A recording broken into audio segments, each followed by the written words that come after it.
Oh, right. This one actually is interesting to talk about because no one ever talks about it. Even though that it is the series finale. Channel Chasers and Certifiable Super Sitter weren't the series finale. This one is. So, how did The Very Odd Parents end? How did it end its 16 years of being on the air? Well, the final episode of The Very Odd Parents is about Chloe trying to get a new vegetable doll for her collection. And Timmy's dad got it first, and it's the last of its kind, so now she needs to steal it and then have a Christmas Carol parody saying that she was bad. On second thought, this one is not interesting. How could you even tell it was the series finale? Well, as the saying goes, life ends not with a bang, but with a whimper, and The Very Odd Parents is the biggest example of that. Remember in the Friendship is Magic series finale how they went all out and tried to be as amazing as possible, and you at least knew it was the series finale? Well, Very Odd Parents didn't even try. If I didn't know any better, I'd say that Very Odd Parents wanted to have more episodes, but Nickelodeon finally decided to cancel it. You had 16 years to prepare yourself for a series finale, and yet you don't even try to work on one. Instead, you have terrible Flash animation with terrible voice acting. Oh god, the Flash animation. It's very noticeable, and towards the end, the animation got really bad, which I don't get. At the beginning of Season 10, they still used a hand-drawn animation and it looked very good. Plus, with the higher budget and HD quality, the animation for Seasons 9 and 10A were actually pretty good. I even dare say they were good as modern SpongeBob. This Flash animation though, let's talk about it. It feels like everybody moves robotic. Ironically enough, the Very Odd Parent characters now move like their one Very Odd Parents knockoff, Pixel Pinky. I mean, both were Flash shows, so there's that. But why does Flash look this bad? Transitioning to Flash should not look this bad. But that's the least of my concerns. Let's talk about the story, or lack thereof. If anyone sees me on this stupid toy train, I'll be totally humiliated, so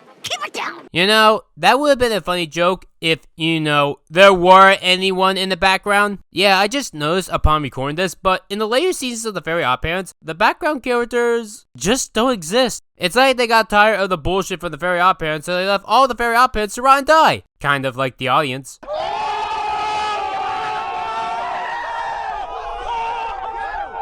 This is probably the worst series finale ever to a TV show. It's nothing. It's not even something. It's nothing. Even with other terrible series finales of other TV shows like Drawn Together, Teen Titans, Camp Lazlo, and Kids Next Door. As bad as they were, those at least are more interesting to talk about. They can't move around on their own! Or at least I hope not! Oh yeah, I know that everyone says how far Cosmo's voice has gotten worse. And while he definitely has the worst one, Timmy and Wanda are also up there. I have no idea why the post-poof era of the voices all had to get worse. Maybe someone thought that ear-bleeding voices would help sales, but I don't even know how you come to that conclusion. Even Modern Family Guy at least can claim that the voice acting is still good. Season 10B, which refers to when the Very Odd Parents went to Flash, is when Tara Strong's voice started to give. It kind of reminds me of Marge from Modern Simpsons. Why are you riding a motorcycle? It's not for fun, I got arrested! That's worse!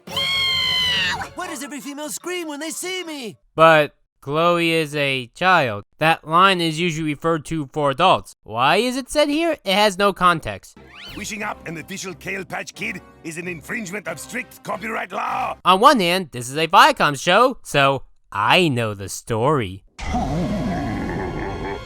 On the other hand, that can't be right. We've seen plenty of times when Timmy has wished up something that he wanted, and there was never a copyright infringement. That seems like an odd wish. Odd that you're making up this rule in the final episode, but at this point, who cares? This was put on Nicktoons, aka Nickelodeon's gravesite, the channel that Nickelodeon uses for its dead shows. I wonder if this problem will die now with Paramount Plus. It's time to play with Princess Pineapple. Out of context, this is a 40-plus-year-old man taking a ladder up to a 10-year-old girl's bedroom that he does not know of.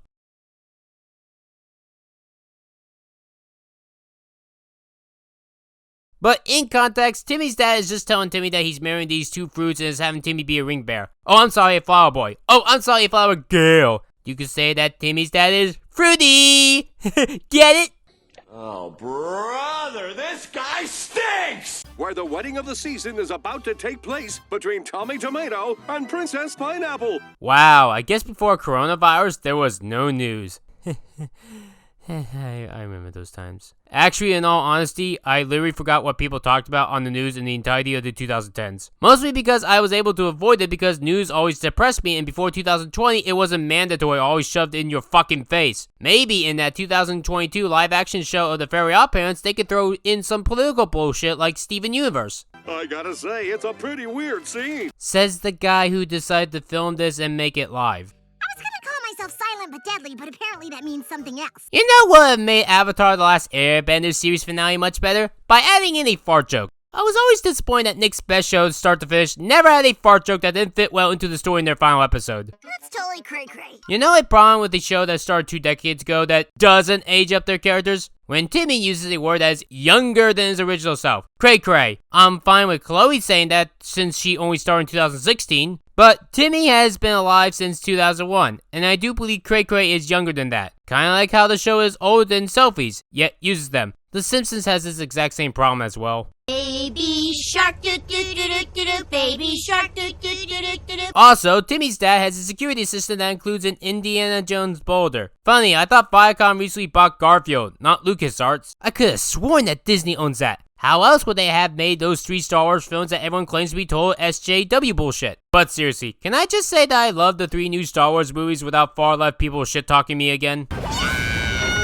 Timmy's dad now has a security system to kill Timmy. Funny, I thought him always trying to kill Timmy was by accident, not intentionally. This then leads to Chloe feeling guilty. Remember Dream Goat? When Timmy felt guilty, not only did it feel more real and more of an actual down-to-earth reason, but also led to terrific and creative visuals. Here, they do the laziest parody that I have ever seen. And I really do mean that. It's on A Christmas Carol. Hey, why am I still wearing the flower girl outfit? Seems sorta random. Isn't the entirety of the humor from season 10 throw shit at the wall and see what sticks? No wait, that was season 9. This was the season where you throw a little baby shit at the wall and to go out of your own way to go with the shit that didn't stick and eat it and write whatever came to your mind right after storing some of it as well. That's how bad the writing has gone in season 10. Season 7 may be worse, but season 10 is the laziest out of all of them. Refusing to recycle.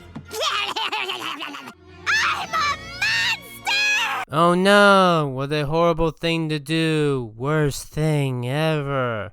I don't even have the energy to be angry and sarcasm. No words, seriously? Yeah, that's a good way to wrap up this one.